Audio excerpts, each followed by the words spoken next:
Hey everyone, good evening.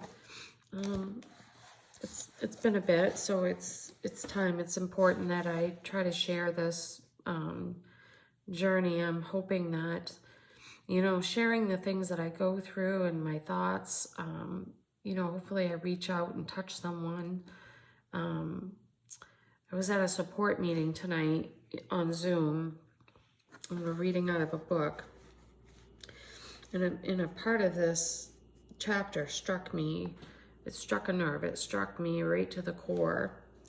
And we're reading about, your family afterwards, after you're in recovery. And, it gives you a perspective of the people that are in your life. And it doesn't have to just be your family. I can relate to family, friends, anybody that's part of my support system. And what it says is, it'll take time to clear away the wreck. The old buildings will eventually be replaced by finer ones. The new structures will take years to complete. And I realize, as I tell everybody, I'm on this pink cloud still. I'm flying high. I feel great. I'm trying to put my body back together, which is another topic for another day. But the whole healing process, it kind of stops, and I have to think for a moment when I read this. Like, the healing process isn't just about me. It's about my husband and my daughter and my loved ones and my friends that have supported me throughout this journey. But the ones that are really, really close to me, it isn't even a wreck. It's like a perfect storm came that night on Father's Day, and I can't remember a good portion of it. And I think I have some gratitude that I can't, and I know that eventually I'm gonna have to face those demons and get those thoughts in and then back out of my head so I can move on.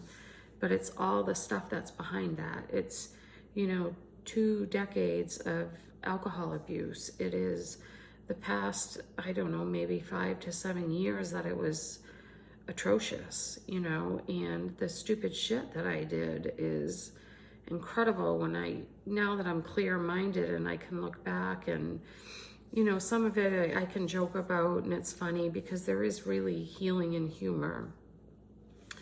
But it's not a wreck, it's wreckage. It is pure destructiveness. Alcohol is pure destructiveness, and it will destroy anything in its path. And when I say that, I mean that at least for me, who I keep saying, in a lot of the meetings and stuff that I go to, that, I wish I could have been normal. I wish I could just have a drink or two with my friends and not, taste that and want more and more and more. And I realize a lot of that is because I'm a codependent person. And I've done a lot of work on codependency, and I grew up in an alcoholic family. I grew up with childhood trauma, and that alcohol, even though I would use that as a crutch to drink when I was clear-minded, that alcohol numbs all the memories, all the pain, and I don't have to feel. And I would use the reward system as an excuse to drink. Oh, I worked my ass off today, I deserve it. Oh, I had a bad day, I deserve it. Oh, it's a party, I'm gonna reward myself with, happiness, and I deserved it. And it is just pure evil to me. It's pure toxic. It's toxicity. I'm sorry that I'm stumbling for words. It's just, the path of destruction that I have left behind me is, you know, nothing I can take back. All I can do is move forward and hope, you know, that my family, my husband and my daughter and the people who love me can heal with me along this journey. You know, I do have some people that are in my life that it's not up for discussion, you know, and there are people in my life where I was really just their drinking buddy, and that's no longer, you know, gonna happen. And, you know, it's okay to be friends with those people still, but I can't hang out with them. And I heard that from somebody speaking in a meeting the other night, and it's the pure truth. Like, I can be your friend and I can be cordial, but we can no longer, you know, go out. We cannot be together anymore, and that's okay. The biggest thing for me, you know, being codependent is, you know, not only was I a people pleaser, but I also wanted you to like me. I would do anything I could to get you to see me and get you to like me. And I hated the fact, you know, it's part of my healing now, is I hate the fact if I think you don't like me. And I've said it before, but one of the biggest things is what you think of me personally is really, truly none of my business.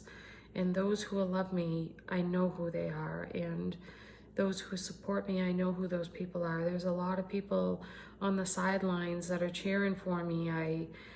I'm so grateful for all of that. But just reading that section of the chapter was, oh, it just struck a nerve so deep.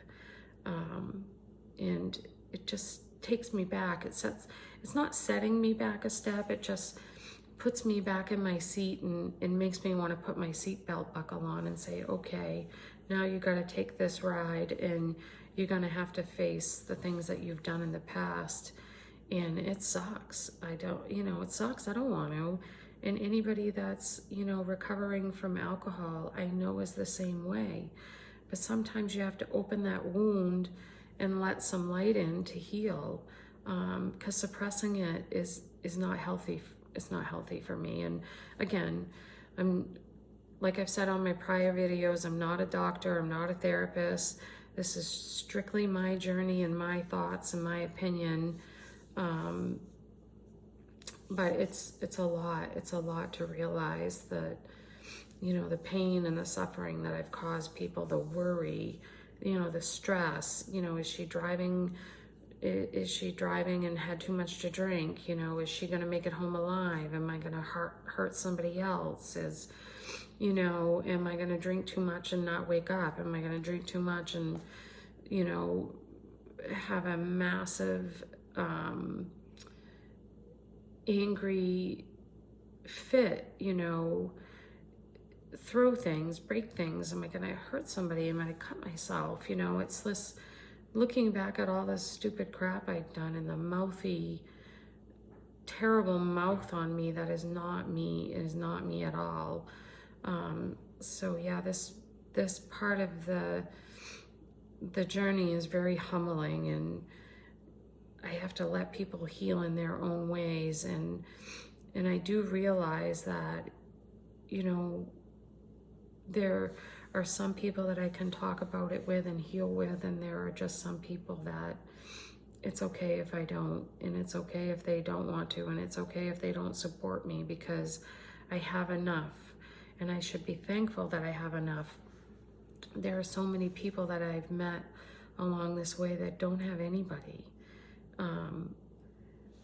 With that being said, my loved ones and my support system aren't enough. I have to be with other alcoholics. I have to be with other drunks to understand, you know, they understand me, I understand them. And when we meet, whether it's on Zoom or in person, you know, we're all there for the same reason. We are all there because we don't want to drink anymore. And we all have different backgrounds, different lifestyles, different stories, but we all ended up there a different way, on a different journey, on a different path. But we're all there for the same reason, and that's a different type of support system. So that's all I really wanted to talk about tonight. It was just you know, one of those things where it was like, pow, it like literally just woke me up. It made me realize that I am not the only one on this journey. I'm not the only one in my circle that needs to heal. So thank you for everybody that is help supporting the ones that you love that have this terrible freaking disease. You know, and those of you that have this terrible disease, please hang in there, reach out to somebody, don't give up, just don't give up on life, and know that, you know, you can do this. You just can't do it on your own. If you're an alcoholic, you cannot do this on your own. Get help. My quote for the night is, healing doesn't mean the damage never existed. It means the damage no longer controls our lives. Good night, everybody. I love you all.